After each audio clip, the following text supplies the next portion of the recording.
Suara nyaring dari dalam bait suci berkata kepada ketujuh malaikat itu, "Pergilah dan tumpahkanlah ketujuh cawan murka Allah itu ke atas bumi."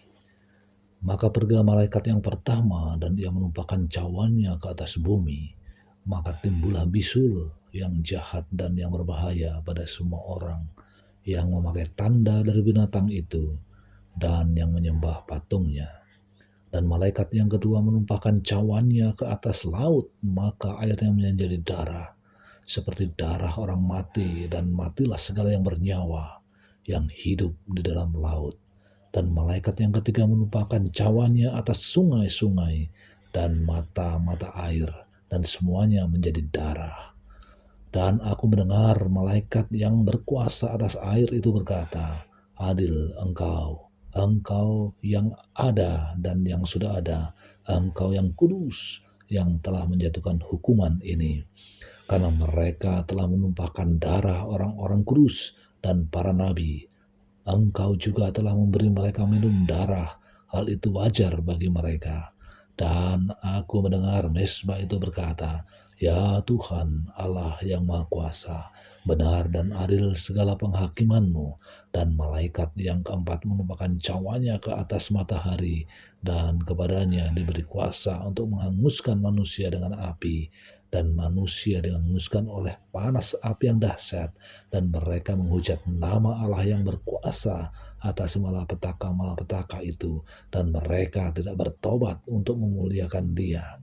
Dan malaikat yang kelima menumpahkan cawanya ke atas tahta binatang itu, dan kerajaannya menjadi gelap, dan mereka menggigit lidah mereka karena kesakitan, dan mereka menghujat Allah yang di sorga karena kesakitan dan karena bisul mereka, tetapi mereka tidak bertobat dari perbuatan-perbuatan mereka. Dan malaikat yang keenam menumpahkan cawanya ke atas sungai yang besar, sungai Efrat, lalu keringlah airnya, supaya siaplah jalan bagi raja-raja yang datang dari sebelah timur. Dan aku melihat dari mulut naga dan dari mulut binatang dan dari mulut nabi palsu itu keluar tiga roh najis yang menyerupai kata. Itulah roh-roh setan yang mengadakan perbuatan-perbuatan ajaib, dan mereka pergi mendapatkan raja-raja di seluruh dunia untuk mengumpulkan mereka guna peperangan pada hari besar, yaitu hari Allah yang Maha Kuasa. Lihatlah aku datang seperti pencuri. Berbahagialah dia yang berjaga-jaga dan yang memperhatikan pakaiannya, supaya ia jangan berjalan dengan telanjang dan jangan kelihatan kemaluannya. Lalu ia mengumpulkan mereka di tempat yang dalam bahasa Ibrani disebut Harmagedon. Dan malaikat yang ketujuh menumpahkan cawanya ke angkasa, dan dari dalam bait suci kedengaranlah suara yang nyaring dari tahta itu, katanya, "Sudah terlaksana." Maka mancarlah kilat dan menderulah bunyi guru, dan terjadilah gempa bumi yang dahsyat seperti belum pernah terjadi sejak manusia ada di atas bumi. Begitu hebatnya gempa bumi itu. Lalu terbelahlah kota besar itu menjadi tiga bagian, dan runtuhlah kota-kota bangsa-bangsa yang tidak mengenal Allah.